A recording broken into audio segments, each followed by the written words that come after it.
নমস্কার বন্ধুরা, আজকে 28 এপ্রিল আগামী 48 ঘন্টার মধ্যে কোন জেলাগুলোতে আপনারা ভারী বৃষ্টিপাত সমেত কিন্তু বজ্রপাত এবং সাথে সাথে ঝড়ো বেগে হাওয়া বা কালবৈশাখী উপলব্ধি করতে পারবেন এবং পশ্চিমবঙ্গ, আসাম, ত্রিপুরা, বাংলাদেশ এবং মেঘালয়ের উপরে কিরকম টেম্পারেচার থাকবে এবং ওয়েদার কেমন অ্যাডভান্স করবে সেগুলো নিয়ে আজকে আমরা বিশ্লেষণ করব। সবার প্রথম কথা হচ্ছে গিয়ে আইএমডির তরফ থেকে এখনো অবধি উত্তরবঙ্গ, পশ্চিমবঙ্গের দেখতে গেলে প্রায় 5 জেলাতে কমলা সতর্কবার্তা এবং ভারী বৃষ্টিপাতের ওয়ার্নিং সমেত বজ্রপাত এবং ঝড়ো বেগের হাওয়ার ওয়ার্নিং দেওয়া হয়েছে এখনো অবধি, এবং দক্ষিণবঙ্গের প্রায় 5 জেলাতে এখনো অবধি হলুদ সতর্কবার্তা প্লাস সাথে সাথে কিন্তু দেখতে পাওয়া যাচ্ছে যে বাকি যে 5 জেলা রয়েছে এখন অবধি দেখতে পাওয়া যাচ্ছে এখানে কমলা সতর্কবার্তা রয়েছে। এখানেও আপনারা ভারী বৃষ্টিপাতের সাথে সাথে দমকা হাওয়া এবং আকাশে মেঘ থাকবে এবং বজ্রপাত কিন্তু আপনারা উপলব্ধি করতে পারবেন। অন্যদিকে বাংলাদেশের দক্ষিণ ভাগে আপনারা কিন্তু ঝড়ো বেগে হাওয়া এবং কালবৈশাখী দেখতে পারবেন। বাংলাদেশের উত্তর পূর্ব ভাগে কিন্তু ভারী বৃষ্টিপাত এবং সাথে সাথে বাংলাদেশের যে দক্ষিণের এরিয়া রয়েছে সেখানেও আপনারা কিন্তু বৃষ্টিপাত উপলব্ধি করতে পারবেন। অন্যদিকে যে আমাদের আসাম রয়েছে সেখানেও আপনারা বৃষ্টিপাতের জন্য হলুদ সতর্কবার্তা দেখতে পাচ্ছেন। অন্যদিকে আমাদের যে ত্রিপুরার এরিয়া রয়েছে সেখানেও ভারী বৃষ্টিপাত আপনারা দেখতে পারবেন। এবার আমরা এক এক জেলা করে দেখার চেষ্টা করব।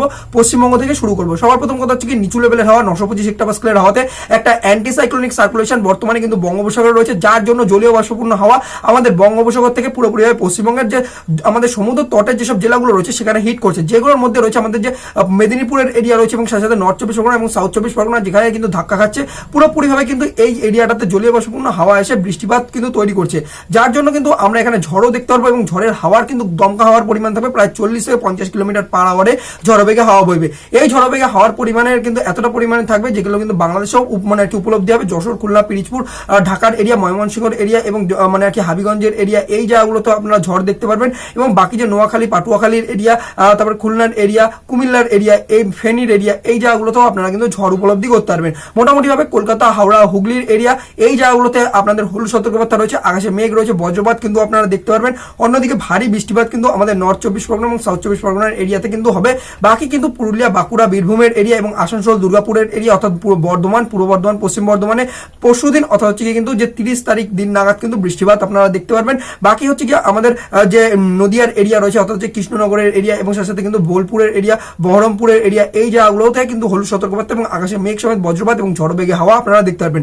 এর সাথে সাথে কিন্তু যে আবার যদি আমরা বৃষ্টিপাত যদি উত্তরবঙ্গে দেখার চেষ্টা করি সেক্ষেত্রে মালদা, আমাদের উত্তর দিনাজপুর, দক্ষিণ দিনাজপুরের এরিয়াতে আপনারা কিন্তু কম বৃষ্টিপাত রয়েছে বা এখানে কিন্তু ঝড়ো বেগে হাওয়া দেখতে পারবেন, কিন্তু আকাশে বজ্রপাত দেখতে পারবেন, কোনো রকম বৃষ্টিপাত সেরকম দেখতে পারবেন না। বিক্ষিপ্ত বৃষ্টিপাত রয়েছে সাথে সাথে কিন্তু বাংলাদেশের দিনাজপুর এবং রংপুর, রাজশাহীতে, সাথে সাথে কিন্তু মৌলভীবাজার এর যে এরিয়া রয়েছে এবং সাথে সাথে কিন্তু যে সিলেটের এরিয়া রয়েছে এখানে আপনারা ভারী বৃষ্টিপাত দেখতে পারবেন। অন্যদিকে 850 হেক্টোপাস্কেল দেখলে আপনারা বর্তমানে একটা সাইক্লোনিক সার্কুলেশন আমাদের উত্তরবঙ্গের এরিয়ার উপরে রয়েছে এবং এর দরুন কিন্তু আমাদের বর্তমানে যেভাবে কিন্তু হাওয়াগুলো মিক্সিং হচ্ছে, যার জন্য কিন্তু দেখতে পাওয়া যাচ্ছে যে এই জায়গাটাতে আপনারা একটা ভারী বৃষ্টিপাত এবং সাথে সাথে 500 হেক্টোপাস্কেলের একটা ওয়েস্টার্ন ডিস্টারবেন্স আপনারা এখানে পরিলক্ষিত হচ্ছে, যার জন্য পাহাড়ের এরিয়াটাতে পুরোপুরিভাবে বৃষ্টিপাত হবে এবং এই বৃষ্টিপাতের প্রভাব আমাদের ত্রিপুরাতেও কিন্তু ফেস করতে দেখতে পাওয়া যাবে। এবং আমাদের যে শিলিগুড়ি, জলপাইগুড়ির এরিয়া রয়েছে এবং দার্জিলিং এর এরিয়া রয়েছে, কুচবিহার, শীতলকুচি, মাথাভাঙা, ফালাকাটা, দিনহাটা এবং সাথে সাথে কিন্তু যে আলিপুরদুয়ারের এরিয়া, কালিম্পং এর এরিয়া, এই জায়গাগুলোতে আপনারা ভারী থেকে অতি ভারী বৃষ্টিপাত কিন্তু দেখতে পারবেন। আগামী 48 ঘন্টার মধ্যে বজ্রপাত সহ কিন্তু বৃষ্টিপাতের আশঙ্কা বৃদ্ধি হচ্ছে ক্রমশই এবং কমলা সতর্কবার্তা এখন অবধি দেওয়া রয়েছে আগামী 48 ঘন্টার জন্য। এরপরে আমাদের আসামের যে এরিয়া রয়েছে সেখানে নিম্ন আসামের মধ্যে দেখতে গেলে ধুবড়ির এরিয়া এবং গুয়াহাটির এরিয়াটাতে আপনারা বৃষ্টিপাত দেখতে পারবেন। অন্যদিকে যে উচ্চ আসাম রয়েছে সেখানে ডিব্রুগড়, তিনসুকিয়াতে হালকা পরিমাণের বৃষ্টিপাত রয়েছে। অন্যদিকে হাইলাকান্দির উপরে এবং সাথে সাথে কাছাড়ের এরিয়াতে অর্থাৎ হচ্ছে শিলচরের যে এরিয়া রয়েছে এখানেও আপনারা বৃষ্টিপাত কিন্তু দেখতে পারবেন। আমাদের যে ত্রিপুরা রয়েছে ওভারঅলি কিন্তু দেখতে গেলে ত্রিপুরার উপরেও আমাদের যে ধলাইয়ের এরিয়া রয়েছে, ঊনকোটির এরিয়া রয়েছে এবং উত্তর ত্রিপুরা, এখানে আপনারা ভারী বৃষ্টিপাত দেখতে পারবেন। বাকি সিপাহী জেলা, গোমতি, এই জায়গাগুলোতে আপনাদের কিন্তু বৃষ্টিপাত সেরকমটা কিন্তু থাকবে না, বা বলা যেতে পারে যে আকাশে কিন্তু কালো করে থাকবে, কোনো রকম ভাবে সেরকম বৃষ্টিপাত নেই। অন্যদিকে বাংলাদেশের যে কুমিল্লার এরিয়া রয়েছে, ফেনীর এরিয়া রয়েছে, রাঙামাটির এরিয়া, কক্সবাজারের এরিয়া, এই জায়গাগুলোতে বৃষ্টিপাত রয়েছে। বরিশালে বৃষ্টিপাত রয়েছে, তারপর হচ্ছে মানে অন্য যে বগুড়ার এরিয়া রয়েছে এই জায়গাগুলোতে আপনারা কিন্তু বৃষ্টিপাত দেখতে পাবেন। তো বাকি হচ্ছে কিন্তু এই হচ্ছে আগামী 48 ঘন্টার আপডেট। তো বন্ধুরা, ভিডিওটা আপনারা কোন জায়গা থেকে দেখছেন আর সেটা আপনারা অবশ্যই কমেন্ট বক্সে জানাবেন যে আপনার জেলাতে কিরকম বৃষ্টিপাত হচ্ছে। আর যদি গরমের কথা বলি তো ওভারঅল কিন্তু গরম কিন্তু এই কদিন কমই থাকবে পশ্চিমবঙ্গ এবং বাংলাদেশ, আসাম, ত্রিপুরা সব জায়গাতেই। তো এই হচ্ছে আজকের আপডেট। তো ভিডিওটা ভালো লাগলে অবশ্যই বন্ধুদের সাথে শেয়ার এবং লাইক করে দেবে। তো দেখা হচ্ছে আপনার সাথে পরবর্তী আবহাওয়া আপডেটের সাথে।